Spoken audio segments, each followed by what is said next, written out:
The transfer portal has gone crazy as of late.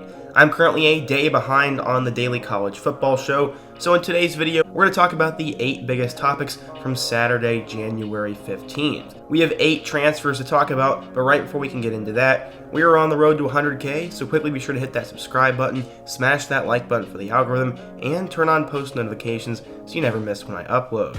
Now, let's get started. So yeah, if you want to follow along on my daily college football show, be sure to check out the playlist in both the description and the comment section below, and let me know what topic I can cover in tomorrow's video. The first guy we need to talk about is Frank Ladson. Coming out of the Miami, Florida area, Frank Ladson was a borderline 5-star recruit in the class of 2019. In fact, he was the number 7 ranked receiver and the 39th ranked player nationally. He would arrive at Clemson with a lot of hype. As a freshman, he'd catch 9 passes for 3 touchdowns, and in 2020, he'd have his best statistical year. He caught 18 passes for 281 yards and 3 scores. In 2021, he was expected to step up, but a lot of things went wrong for Clemson offensively, and Ladson found himself buried on the depth chart. Because of that, he would decide to enter the transfer portal, and he is now settled on a new school in the ACC, the Miami Hurricanes. They'll have a new head coach in Mario Cristobal. Their quarterback Van Dyke is becoming a young star, and they will need to replace Charleston Rambo. I'm not saying Ladson's going to be a star by any means, but hopefully they can unlock all that untapped potential. The next guy is a former 4-star recruit coming out of high school by the name of Jack Buford. If you are a Mizzou fan, then you're more than likely familiar with him. He's from the St. Louis area and came in as the number 21 offensive guard in the country and was ranked as a 4-star player in the class of 2019. He arrived at Mizzou with a lot of hype. When the new coaching change would come in, Buford would enter the transfer portal and head over to New Mexico.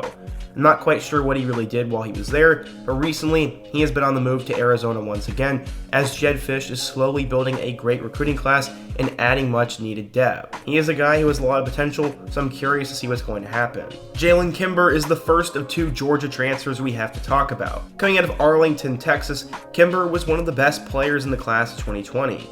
In fact, he was the number 9 cornerback and the 105th ranked player nationally. Like a lot of blue chip players, he decided to go to a blue chip school and chose to go to Georgia. Unfortunately, he did not play a whole lot in 2 years. He played in just 4 games in 2 seasons, but he probably would have had a better 2021 campaign had he not suffered a season-ending shoulder injury in Week 2 against UAB. Billy Napier has been on a tear in the recruiting world as of late, and bringing in blue chip talent is what he needs to do, and hopefully Kimber can put it all together down in Gainesville. Washington is heading in a new direction under new head coach Kalen DeBoer. They will have a quarterback battle between former Indiana quarterback Michael Penix and sophomore Sam Huard. Huard may have just caught a break, as his star receiver from high school has now transferred home. Linyata Jr. Alexander went to Kennedy Catholic High School in Washington and was a 4-star player in the class of 2021. He would go to the Pac-12, but just not Washington. He spent 1 year at Arizona State, where he played in 2 games, before he would decide to enter his name into the portal. He has now returned home to reunite with Sam Huard, and maybe he'll become the next great Washington receiver. We're going to have to wait and see. Georgia football obviously won the 2021 national title, and a big reason for that was the emergence of Brock Bowers. He became a star as a true freshman, and honestly, he was not the guy many expected. Kearis Jackson, Jermaine Burton, and George Pickens were supposed to be the stars, but we did not get a whole lot out of any of them, and Pickens was injured for most of the year. Justin Robinson was one of those guys who was supposed to step up. Coming out of the state of Georgia, Robinson was a 4-star recruit and a top 50 wide receiver in the class of 2020. He was expected to make an impact, but in 2021, he didn't do a whole lot. He caught a total of 2 passes for 18 yards and a touchdown, so he would enter his name into the transfer portal. Where would he go?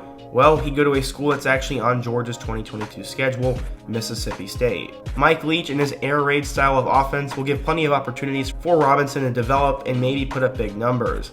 Makai Polk is a young star for the Bulldogs, and maybe Robinson could become the next big thing there. It seems like he has a lot of potential, and I'm excited to see how this one works out, and maybe he'll go off against the Dogs this fall. Notre Dame has had some really good linebackers. Guys like Manti Te'o, Jalen Smith, and Jeremiah Owusu all come to mind for me, and Shane Simon was potentially going to be the next great one. Coming out of St. Peter's Prep in Jersey City, New Jersey, Shane Simon was the number 6 outside linebacker and the 90th best player in the class of 2018.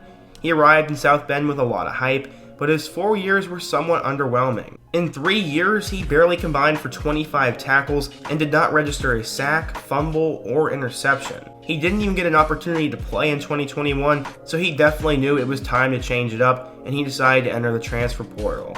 After about a month of searching, he decided he would go back to the East Coast and would accept an opportunity to play as a graduate transfer for Pittsburgh. Pittsburgh's not known to get a lot of blue chip talent, so maybe we could see Simon save his career there, or maybe he will be a disappointment. But for a former top 100 player to have this little production, it is a little sad.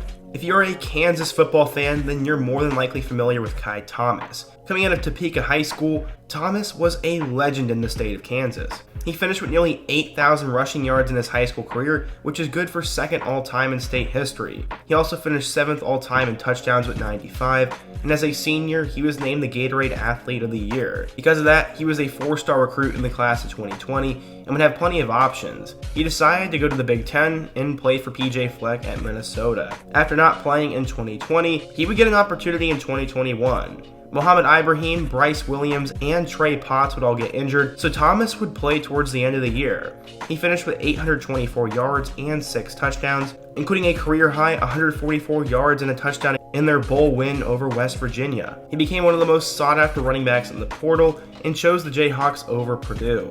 Lance Leipold is slowly building a program in Lawrence, Kansas, and right now he will have 2 great running backs, as Devin Neal will also be returning, and their young, promise-filled quarterback of Jalen Daniels will also be back. I'm curious to see how Ky will do, but for right now, I'm just hoping for the best, and hopefully he can help turn Kansas football around. The final player we need to talk about today is by far the biggest name on the list. It is Mario Williams. Coming out of Plant City High School in Florida, Williams was a top 50 player, the number 4 wideout, and the 43rd best player nationally in the class of 2021. Like a lot of good receivers, Mario Williams decided to become an Oklahoma Sooner. He'd follow in the path of guys like Marquise Brown, CeeDee Lamb, Dede Westbrook, and Sterling Shepard. Could he be the next guy up? Probably. Williams, as a true freshman, showed a lot of flash and became one of the top young receivers in the nation. He finished with 35 catches for 380 yards and 4 touchdowns, and when Venables came in to coach, everyone knew that they needed to keep this guy around. It became one of the worst kept secrets in college football that he was going to leave, as the moment he entered the portal, everyone knew where he was going to go. Yep, he followed Lincoln Riley to USC, and with them losing Drake London to the NFL, Williams could potentially become the number 1 target for Caleb Williams. Yeah, Caleb hasn't gone there yet, but we all know that's going to happen too. I'm curious to see how Mario is going to do at USC, and maybe he will continue the tradition of great USC wideouts. I'm not quite sure yet, but what do you guys think? So yeah, in today's video we talked about the 8 biggest transfers from Saturday, as honestly looking through the news, those were the 8 biggest topics, and the portal seems to be going nuts lately. If you want to follow along with all my daily college football news videos, be sure to check out the playlist down in the description and in the comment section. Let me know a topic you want me to react or cover in tomorrow's video, and smash that like button and subscribe if you want to support the channel. Also, check out all my other videos on the end screen. I hope to see you guys again soon, but until next time, peace.